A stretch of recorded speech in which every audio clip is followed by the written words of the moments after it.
أعوذ بالله من الشيطان الرجيم بسم الله الرحمن الرحيم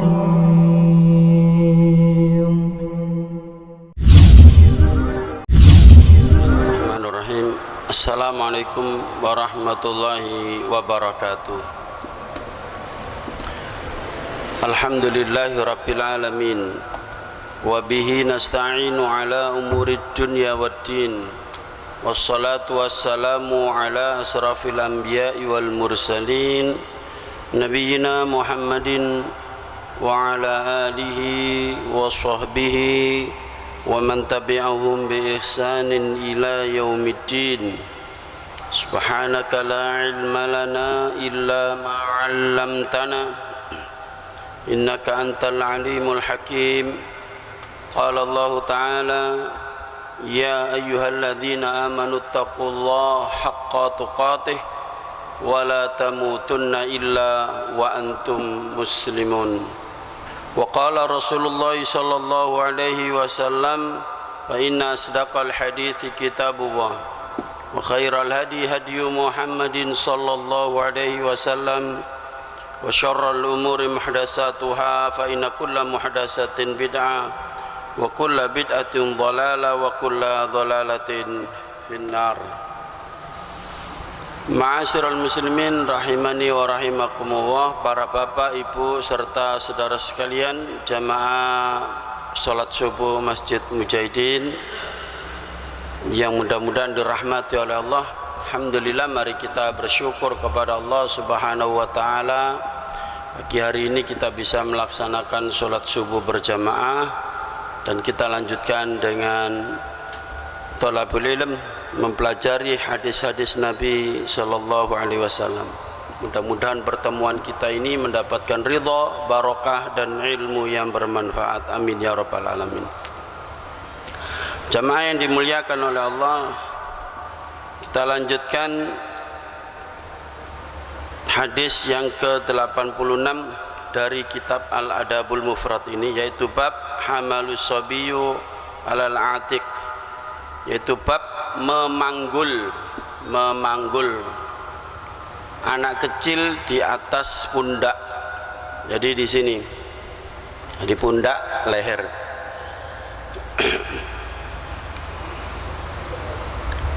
Jadi beda dengan digendong belakang. Ada gendong depan, gendong belakang kayak rangsel itu. Kalau ini dipanggul, nah kayak gini. Jadi kakinya di sini, kemudian tangannya dipegang, ini namanya memanggul. Seperti orang memanggul karung, nah seperti itu.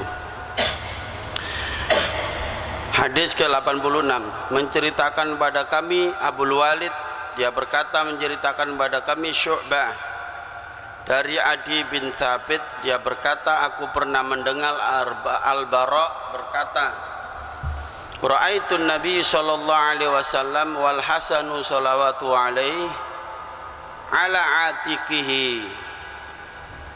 Aku pernah melihat, jadi Al-Bara ini pernah melihat Nabi sallallahu alaihi wasallam memanggul di pundaknya, yaitu Al-Hasan. Jadi memanggul cucunya yang bernama Hasan di atas pundaknya. Wa huwa yaqul, dan beliau sallallahu alaihi wasallam berdoa, Allahumma inni uhibbuhu fa ahibbahu. Ya Allah, sesungguhnya saya cinta kepada dia, kepada cucuku ini, Hasan ini. Oleh karena itu ya Allah, mudah-mudahan engkau mencintai dia. Nah ini doa para jamaah. Jadi dari hadis ini kita dapat pelajaran yang pertama, mari kita menumbuhkan atau juga mengamalkan sifat kasih sayang kepada anak-anak kita. Ya, anak-anak kecil, terutama anak-anak kita, apakah anak ataukah cucu. Kemudian yang kedua, hendaknya ada waktu bagi kita untuk bermain-main. Nah, lihat guyonan untuk mengakrabkan kita dengan anak-anak. Kadang orang sibuk bekerja, sibuk berbisnis, sibuk berdakwah, sibuk taklim dan lain sebagainya, sehingga lupa keluarganya, lupa ngurusi istrinya, lupa ngurusi anaknya, lupa bercengkrama, berakrab-akrab dengan anak. Padahal itu juga termasuk ibadah yang sangat mulia yang dicontohkan oleh Rasulullah Sallallahu Alaihi Wasallam. Jadi jangan sampai kita kehilangan waktu atau tidak ada waktu. Sempatkan hadirin sekalian untuk bercengkrama atau berakrab-akrab dengan anak-anak, ya, dengan anak-anak kita. Kadang orang nanti saja kalau sudah pensiun, ya, demi ngejar karir, ngejar jabatan, ini nggak ada waktu untuk keluarga. Sebenarnya Anda itu bekerja untuk keluarga atau Anda mengorbankan keluarga untuk pekerjaan, untuk karir, untuk pangkat jabatan. Karena banyak orang berprinsip seperti itu para jamaah. Tidak ada waktu untuk keluarga, apalagi mendidiknya. Untuk guyon aja nggak sempat, untuk weekend aja kadang nggak sempat. Seminggu sekali, 1 pekan sekali. Maka hidup yang sesuai dengan sunnah Rasulullah SAW itu meluangkan waktu untuk mencurahkan kasih sayang kepada anak-anak dan cucu kita. Ini yang dicontohkan oleh Rasulullah SAW. Kurang sibuk apa Rasulullah itu, ya? Pemimpin umat, juga pemimpin rakyat, semua ada masalah kepada Rasulullah, tetapi Rasulullah masih meluangkan waktu untuk berakrab-akrab dengan cucunya. Yang selanjutnya, yang ketiga adalah biasakan untuk mendoakan, ya, mendoakan anak kita, mendoakan cucu kita dengan doa kebaikan, ya, seperti yang dicontohkan oleh Rasulullah. Ya Allah, saya sangat cinta kepada cucu saya ini, mudah-mudahan Engkau mencintai dia. Nah, supaya Allah juga mencintai. Kemudian selanjutnya para jamaah, hadis ke-87. Hadisnya lumayan panjang, ya. Itu bab walatu qurratul ain. Bab anak adalah penyejuk pandangan mata. Menceritakan kepada kami Bishr bin Muhammad, dia berkata menghabarkan pada kami Abdullah, dia berkata menghabarkan pada kami Sofwan bin Amru, dia berkata menceritakan kepada kami Abdurrahman bin Jubair bin Nufair. Dari ayahnya dia berkata, jalasna ilal Miqdad bin Aswad yauman. Suatu hari kami duduk, ya, bersama Miqdad bin Aswad. Jadi bertamu, berkunjung ke rumahnya, duduk-duduk bersama Miqdad bin Aswad. Wa marra bihi rajulun. Lalu ada seorang yang melintas di depan ketika mereka ini sedang cangkruan, sedang duduk. Ada orang yang melintas di depannya. Faqala, dan orang itu berkata, Tuba lihatainil ainainil lataini ra'ata Rasulullah sallallahu alaihi wasallam. Orang ini mengatakan sangat beruntung kedua mata yang bisa menyaksikan, melihat Rasulullah sallallahu alaihi wasallam secara langsung.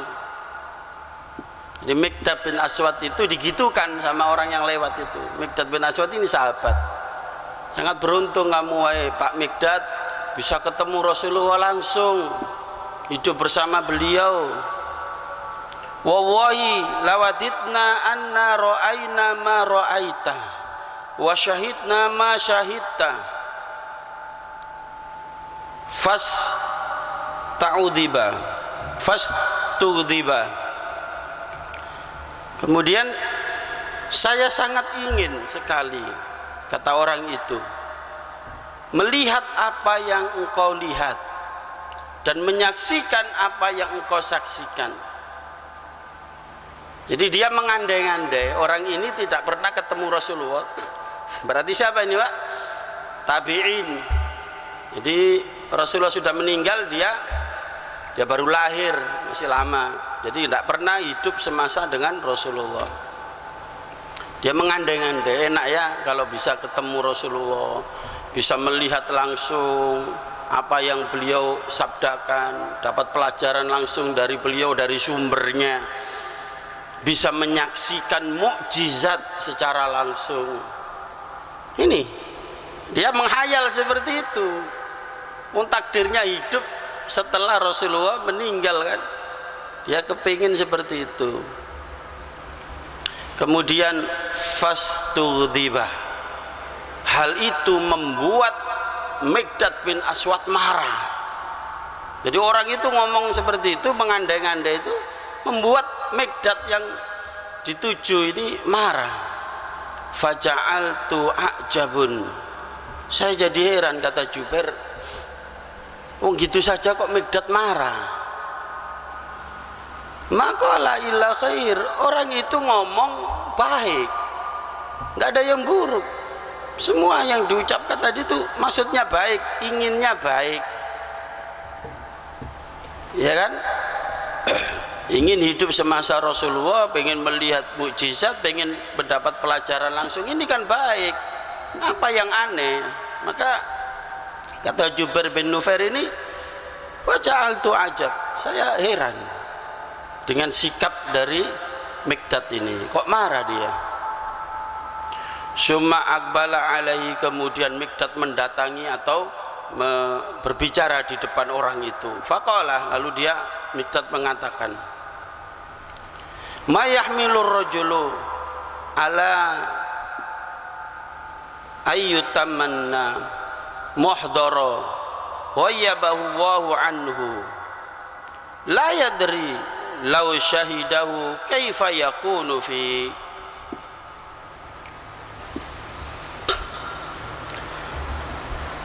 Dia mengatakan, kok ada orang yang berandai-andai, ya, yang dia kepingin sesuatu yang tidak ditakdirkan oleh Allah terjadi pada dirinya, ya. Kemudian saya tidak mengerti, la yadri law syahidahu kaifa yakunu fi. Andaikan dia betul hidup di masa Rasulullah, bagaimana sikapnya kepada Rasulullah? Saya tidak ngerti. Apakah dia jadi Muslim atau jadi kafir? Justru begitu maksudnya Miqdad ini. Wallahi laqad hadara Rasulullah sallallahu alaihi wasallam aqwamun kabbahumullahu azza wa jal ala manakhirihim fi jahannam lam yajibuhu wa lam yusaddiquhu. Demi Allah, sungguh terjadi di masa Rasulullah sallallahu alaihi wasallam, ada orang yang hidup di masa Rasulullah, bertemu dengan Rasulullah sallallahu alaihi wasallam, lalu dia mati, dibenamkan oleh Allah ke dalam jahanam karena mereka lam yajibuhu wa lam yusaddiqu, tidak menerima dakwahnya Nabi sallallahu alaihi wasallam dan juga tidak membenarkan ajaran Nabi sallallahu alaihi wasallam. Awala tahmaduna Allah azza wa jal idza akhrajakum la ta'rifuna illa rabbakum. Apakah kamu tidak bersyukur? Kamu memuji Allah, kamu telah dikeluarkan oleh Allah, artinya diberi hidayah iman. La ta'rifuna illa rabbakum, kamu tidak mengetahui tentang kecuali tentang Allah Azza wa Jalla. Jadi alhamdulillah, harusnya kamu itu bersyukur walaupun tidak hidup di masa Nabi, kamu diberi hidayah, dikeluarkan dari kejahiliaan. Fatusaddiquna bima jaa bihi nabiyyukum, dan kamu juga membenarkan apa yang datang dari nabimu sallallahu alaihi wasallam. Qad kufitumul balaa bi ghairikum, sungguh cukup bagimu cobaan itu tidak menimpa kamu. Artinya ujian iman tidak menimpa kamu, harusnya kamu lebih bersyukur lagi. Wallahi, demi Allah, laqad bu'isan nabiyyu sallallahu alaihi wasallam ala asyadil hal. Demi Allah, kata Mikdad, sungguh Rasulullah sallallahu alaihi wasallam itu diutus di masa yang sangat sulit.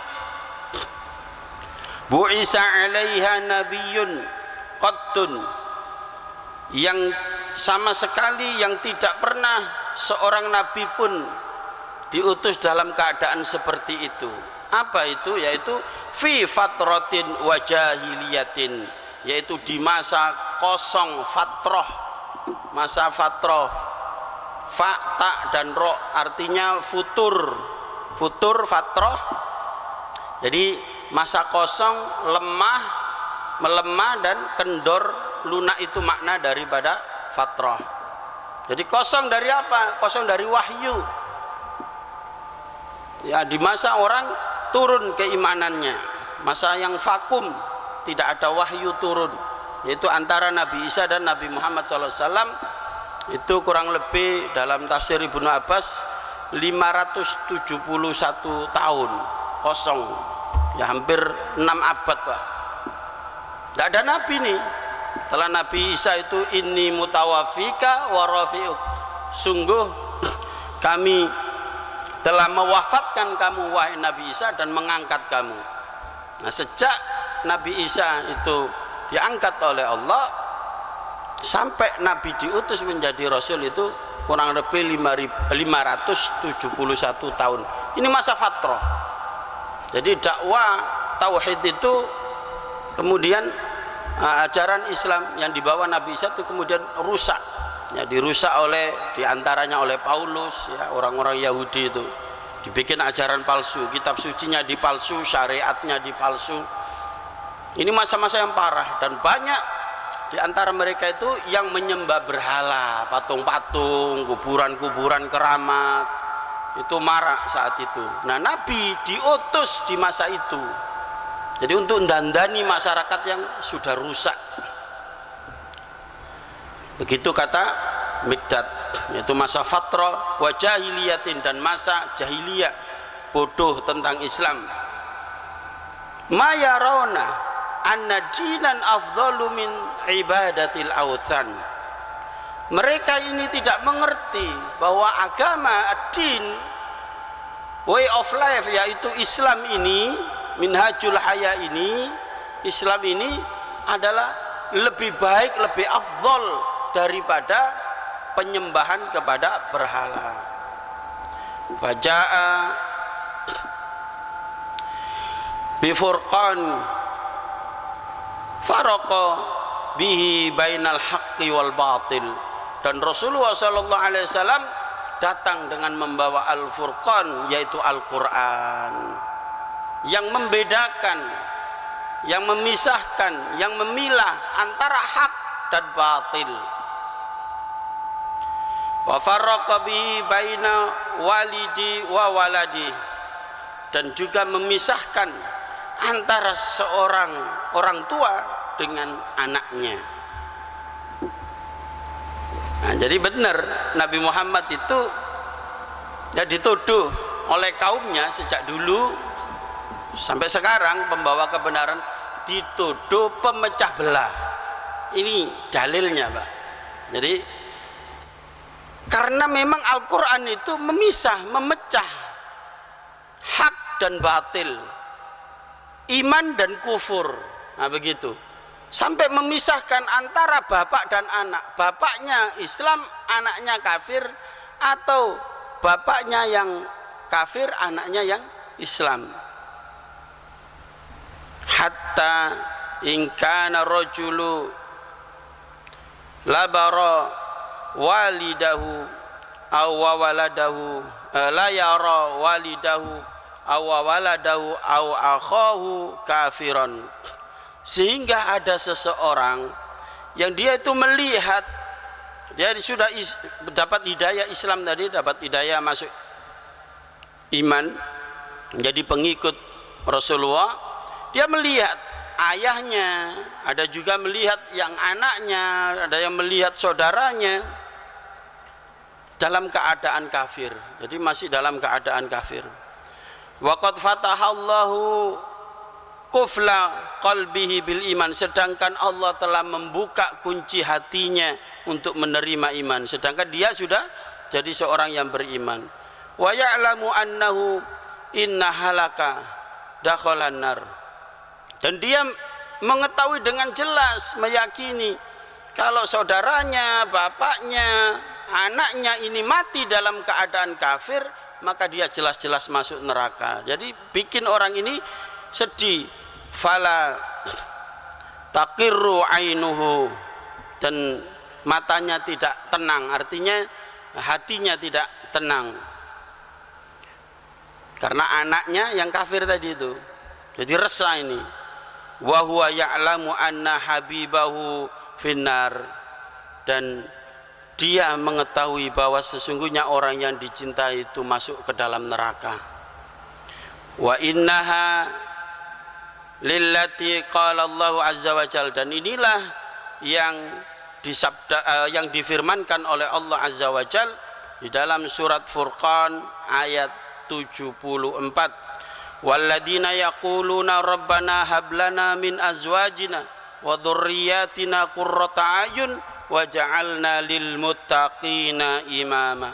Dan orang-orang yang berdoa kepada Allah, Rabbana hablana min azwajina, ya Allah karuniakan kepada hamba ini keturunan dan pasangan hidup, ya, qurrata a'yun, yang menjadi penyejuk mata, yang menenangkan hati, menenangkan jiwa. Wa ja'alna lil muttaqina imama, dan jadikan mereka itu menjadi pemimpin-pemimpinnya orang yang bertakwa. Jamaah yang dimuliakan oleh Allah, dari hadis ini ya banyak pelajaran yang bisa kita ambil, bahwa terimalah takdir Allah. Ya, kita ridho atau tidak ridho atau tidak terima dengan takdir Allah sudah terjadi. Di antara takdir Allah adalah kita hidup di akhir zaman. Jangan menyesal, justru harusnya kita bersyukur hidup di akhir zaman kok masih jadi orang Islam. Sekarang ini mayoritas penduduk bumi ini pada kafir semua kepada Allah. Umat Islam ini minoritas, Pak. Alhamdulillah dari sekian miliar manusia kita dipilih oleh Allah menjadi seorang muslim yang berkeyakinan la ilaha illallah. Dari sekian muslim kita dipilih oleh Allah, insya Allah menjadi orang yang mukmin, ya, meningkat. Kalau disebutkan istilah muslim, mukmin, itu berarti ada bedanya, ya. Muslim atau orang itu mengamalkan amalan-amalan dohir, kalau mukmin itu amalan batin. Kalau disebut beriringan seperti itu, tapi kalau disebut berpisah, maka mukmin juga muslim, muslim juga bermakna mukmin. Itu sudah berlalu pelajaran dalam syarah Usulus Salasa yang 2 atau 3 tahun yang lalu. Jadi alhamdulillah kita bersyukur jadi seorang mukmin, Pak, dipilih oleh Allah jadi orang Islam. Alhamdulillah pula pagi hari ini kita sudah dapat lebih daripada dunia dan segala macam isinya. Bisa sholat subuh berjamaah 2 rakaat sebelum subuh, lebih baik daripada dunia dan segala macam isinya. Bersyukur, ya. Jadi kalau kita bisa istiqomah di dalam Islam, pahala kita ini 50 kali lipat dari pahalanya sahabat Nabi Sallallahu Alaihi Wasallam. Sahabat protes, 50 kalinya mereka ya Rasulullah. Oh tidak, 50 kalinya kamu. Loh, kok bisa begitu ya Rasulullah? Iya, karena kalau kamu beriman sekarang, wajar dong kamu ketemu dengan saya, bisa melihat mukjizat, ada masalah langsung tanya, selesai masalah. Tapi nanti masanya jauh dari masaku, tapi mereka beriman kepadaku, cuma denger tok dakwah dari Rasulullah, sahabat, tabi'in, tabi'ut tabi'in, sampai murid-muridnya, sampai guru-guru kita, sampai kiai, ulama kita. Mereka percaya, mereka beriman, tapi tidak pernah ketemu dengan saya, hidupnya jauh dengan masa saya, tapi mereka beriman. Maka 50 kali lipat pahala sahabat. Masya Allah Pak, ini karunia dari Allah, harus kita syukuri. Yang ketiga, jangan menghayal. Enak ya hidup zaman Nabi, bisa berjihad bersama Nabi, bisa menolong Islam, memperjuangkan Islam bersama. Iya kalau jadi sahabat. Lalu kalau jadi musuhnya ya apa? Sampai pas jadi Abu Jahal ngono. Jadi anak buahnya Abu Lahab CS, Abu Jahal CS ya. Nggak mesti orang Pak. Ya, nggak mesti. Yang ceramah Nabi, yang dakwai Nabi tiap hari didoktrin, diajarin sama Nabi, didoakan. Kurang apa? Nabi itu kan mukjizat, doanya kan mustajab. Didoakan Nabi, diceramai tiap hari ketemu Nabi, nggak masuk Islam, nggak dapat hidayah. Siapa Pak? Sampai mau mati, kurang beberapa menit, diceramai Nabi, didoakan Nabi, dijamin. Abu Thalib para jamaah tidak dapat hidayah. Nah begitu para jamaah, cara berpikir kita, berpikirlah yang positif. Jadi jangan mengandai-andai enak ya zaman Nabi gitu ya, kayak anak kecil untuk menghayal. Nah ini jamaah yang dimuliakan oleh Allah. Dan diceritakan oleh Mikdad ini, Nabi itu, jadi orang ini dimarahi sama Mikdad, kamu itu jangan begitu, kamu harusnya bersyukur. Coba lihat dulu, ada orang di masa Nabi itu ketemu Nabi tapi mati masuk neraka karena dia menolak dakwah Nabi, dia tidak menerima, tidak membenarkan Islam. Maka sama Pak sekarang juga, kalau ada orang tidak menerima dakwah Islam, ya, tidak membenarkan Islam, maka kalau mati masuk neraka selama-lamanya. Jadi sama, orang kafir zaman dulu dengan orang kafir zaman sekarang itu hukumnya sama. Orang beriman zaman dulu dengan orang beriman zaman sekarang sama. Kalau beriman masuk surga, kalau kafir masuk neraka, kan begitu. Kemudian selanjutnya Nabi itu diutus di masa fatrah, masa yang sulit, di mana orang sudah menyimpang tauhidnya, menyimpang ibadahnya. Jadi sampai kepada taraf menyembah berhala. Berhalanya saat itu patung-patung itu. Ya, jadi patung-patung yang ada di sekitar Ka'bah itu ada 360 patung. Tiap hari ganti. Jadi patung itu kan Tuhannya, diminta doa, minta apa, Sebenarnya mereka itu tidak minta pada patungnya itu, tapi patung itu sebagai perantara, dipikir kayak ini BTS-nya seluler gitu loh, nyambungkan ke yang dituju gitu loh. Kalau mau telepon itu langsung sinyalnya disambungkan ke sana. Jadi nggak langsung kepada yang dituju. Nah, patung-patung ini untuk menyampaikan liyuqarribuna ilallahi zulfa dalam surah Najm itu, supaya menyampaikan hajat kami kepada Allah. Nah, itu dihukumi sebagai menyembah berhala. Jadi kalau hari ini ada orang ya yang menjadikan selain Allah ya kecuali yang dibenarkan, menjadi wasilah untuk menyampaikan hajat kebutuhannya, termasuk perbuatan kesyirikan, kecuali wasilah yang memang dibenarkan oleh syariat, yaitu apa? Wasilah dengan amal soleh, ya, dengan kemudian wasilah dengan minta didoakan kepada orang yang soleh, nah begitu. Wasilah dengan asmaul husna, 3 hal itu, sehingga sampai taraf seperti itu. Jadi mereka ini menyembah patung. Jadi Rasulullah diutus untuk membersihkan yang demikian itu. Maka dalam hadis riwayat Baihaqi, Rasulullah bersabda, innama bu'istu liutammima makarimal akhlak, sesungguhnya aku diutus untuk menyempurnakan akhlak mulia. Ya, puncak orang berakhlak mulia kepada Allah adalah mentauhidkan Allah. Puncak orang yang berakhlak kepada Rasulullah adalah mengikuti sunnah Rasulullah sallallahu alaihi wasallam. Jadi di masa fatrah 571 tahun. Makanya Allah adil, Pak. Kalau di masa satu umat, satu komunitas umat itu tidak ada Rasul, maka tidak disiksa oleh Allah.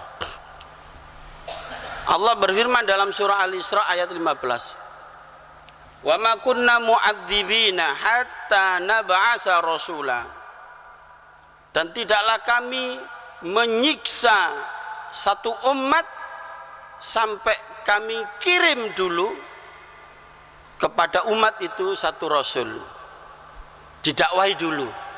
Nerima enggak? Atau bagaimana responnya? Kalau dia menerima, yes oke, ganjarannya jannah. Tapi kalau dia menolak, ada alasan Allah menyiksa mereka, gitu. Jadi kalau ada satu komunitas manusia, kemudian di situ dakwah Islam belum nyampe, ini zaman dulu ya, atau zaman sekarang kalau ada, tidak sampai dakwah Islam, ceramah tidak ada, internet tidak ada, tidak masuk itu jaringan internet di situ, sehingga orang tidak bisa mengakses informasi. Itulah yang disebut sebagai udzur jahil, ya, udzur jahil, karena ketidaktahuan. Tapi sekarang ini banyak orang yang bukan tidak tahu, tapi tidak mau tahu, ya kan? Tidak mau tahu, segala macam tahu, sampai resep-resep masakan tahu, tip-tip kesehatan tahu.